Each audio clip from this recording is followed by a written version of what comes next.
Queridos amigos, irmãos do Trecho, irmãos de Ordem, irmãos de Fé, que acompanham o nosso canal, sejam bem-vindos a mais um episódio, um daqueles momentos de nós debatermos um pouquinho com os senhores, praticamente respondendo às questões oriundas aí dos nossos vídeos, comentários mais curtos que fazemos, e eventualmente a gente termina aí pensando um tópico de dentro de algo um pouco maior. Em um dos nossos últimos episódios, eu havia comentado sobre a vida útil dos carros, etc. Percebi que isso levantou assim surpresa em muitas pessoas, dizendo que nunca haviam pensado sobre isso, e muitas pessoas ali também pediram que fosse falado um pouco sobre veículos, os ônibus urbanos, né? Qual seria a vida útil dos ônibus urbanos e falar um pouco sobre neocolecionáveis, etc. Vou tentar abordar esse tópico hoje aqui com os senhores. De fato, é um tópico interessante. Eu não toquei no assunto do urbano naquele momento, por mais que, na verdade, em que pese ônibus urbano, vocês sabem que eu gosto muito de ônibus urbano, inclusive porque eu tenho aí na minha questão essa história, né? Do meu pai ter trabalhado na CMTC nos anos 50, então o ônibus urbano tem um peso muito forte para mim. O ônibus urbano, de fato, ele tem uma trajetória diferente do ônibus rodoviário. O ônibus urbano, muitas vezes, infelizmente, ele da sua primeira vida útil em uma determinada cidade, muitas vezes dali ele já vai para o corte, tá? Porque qual é a utilidade em que se usa um ônibus urbano depois que ele deixa de ter ano para poder trabalhar no transporte público coletivo municipal? Só dá para usar naquele sistema assim, rurais, alguma escola, alguma coisa particular assim, né? Exemplo, em um dos vídeos nossos aí, que a gente estava fazendo a elétrica da Jamanta, em algum momento teve um take ali de um ônibus urbano, que era de São Paulo, e agora está aqui em São Roque, é de propriedade de um restaurante aqui da cidade. Um restaurante que cresceu assim em todos os sentidos, né? Se tornou um restaurante forte financeiramente, tão forte que eles compraram um ônibus para eles fazerem aí pela manhã, eles fazem um corre aqui na cidade, pegam todos os funcionários em determinados pontos para levarem os funcionários para o restaurante, né? Que é num local um pouquinho mais afastado, no tal do roteiro do vinho, né? Então, às vezes cai nessas mãos, ótimo, o ônibus continua vivendo, né? Às vezes cai nas mãos lá do tal do rurais, né? Qualquer empresa de construção desse tipo, né? Que faz esses trabalhos aí nas rodovias, né? O pessoal que conserta a estrada, aí leva, muitas vezes usam um ônibus desse para levar seus funcionários, né? Curiosidade, o 7171, meu primeiro flash azul, ele servia a essa finalidade na construtora Tardelli, né? Então, esse tipo de coisa. Se não é isso, realmente, pneu, roda, motor, diferencial, tudo isso picado, tirado do carro, vale muito mais. Aqui em São Paulo nós temos um bairro, na divisa de São Paulo com Osasco, chama-se Vila dos Remédios.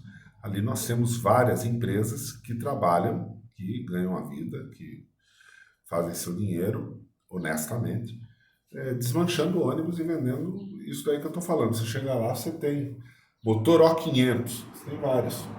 E aí vai servir diversas finalidades. Eventualmente você tem um ônibus rodoviário, o motor daquele vai te servir. Eventualmente você tem um caminhão que usaria aquele motor, vai servir. E assim por diante. Então, a vida útil do, do ônibus municipal, né, do ônibus urbano, ele é uma vida útil menor, ele tem menos chance de sobreviver quando comparado com o ônibus rodoviário. O ônibus rodoviário, ele ainda cai no turismo, né? O urbano, ele não passa pelo turismo. Então não vai ter uma companhia de segunda esfera para poder absorver esse carro. E município, creio eu, que seja mais ou menos uma coisa da lei orgânica dos municípios, que praticamente todos exigem mais ou menos o mesmo ano de ônibus. Então, infelizmente, não dá, não vai por esse caminho, tá? Quando nós falamos em neocolecionáveis, eu sou um pouquinho cético na área dos ônibus, tá? Na área dos ônibus. Eu não sei, gente, eu creio que... Aí é minha opinião, né? Aí é minha opinião, não consigo, vamos dizer assim, provar nada, né? A minha visão é que na época que nós tínhamos aquelas carrocerias emblemáticas, eu diria que seria até o Marco Polo Viaggio, que agora a turma mais jovem chama de G4, na época não existia G4, não tinha nada de G4, essas coisas que me irritam. Era Marco Polo Viaggio, teve Marco Polo, teve Marco Polo 2, não era também G2, né? Gillette agora, G2.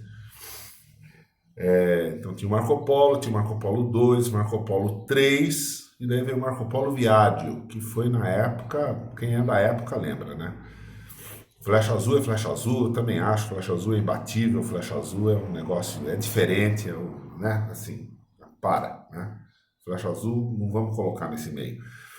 Mas aqui para baixo, na época, quando a gente via aí, né? Esse Marco Polo Viaggio com mecânica Scania por baixo, nossa senhora, né? Como foi também o 371, né? Na verdade, para mim, o 364 já era algo inovador, já era algo moderno, né? Porque a gente era acostumado com o 362, né? Com aquele ciferal que imitava o dinossauro, porém com mecânica Mercedes da Itapemirim, né? Aquele São Geraldo branco, verde e vermelho, 355, né? A gente via bastante, né? Então, quando veio o 364, já foi uma coisa moderna, o 364, né? E depois disso, quando veio o Viaggio, veio o 371, nossa, foi uma explosão, né? Foi uma explosão para todos nós. Então eu acho que a última família é até o O400, que eu vou considerar uma coisa colecionável, até o Marco Polo Viaggio, entendeu? Depois disso é difícil, porque a gente entrou em um momento, né, do início dos anos 2000 para cá, a gente entrou em um momento que é um movimento da indústria automobilística, de automóveis também, de uma montadora copiar a outra. Então os carros tendem cada vez mais a ficarem idênticos. Então eu vejo aí um carro da Ford, um carro da Hyundai, um carro da GM, um carro da Volkswagen. Se eles são mais ou menos do mesmo tamanho, é difícil eu reconhecer qual é qual sem olhar o logo. Que os carros são todos mais ou menos iguais. Ônibus é a mesma coisa. Você olha hoje e dizer que tem uma predominância hoje em dia aqui no Brasil de Marco Polo inacreditável, né? Então você chega na rodoviária, só vai mudando o logo da empresa, mas parece que todas elas são a mesma carroceria, né? Então eu não consigo ver assim nada muito neocolecionável nesse sentido. Infelizmente no Brasil a Mercedes-Benz deixou de fazer as suas carrocerias próprias, né? Então não tem muito não. Eu não vejo aqui nada que seja neocolecionável, na minha visão, tá? Na área de caminhão já é outra coisa, entendeu? Na área de caminhão eu consigo enxergar aí vários caminhões que a longo prazo vão continuar chamando muito atenção, né? O International, por exemplo, cabine rebitada, né? Ele não pegou para trabalhar aqui no Brasil, né? Dificuldade de peça e tudo mais. Porém, em termos aí de raridade, né? se eu tivesse condições, eu compraria um cavalo mecânico desses aí para mim e ficaria com ele para sempre, né?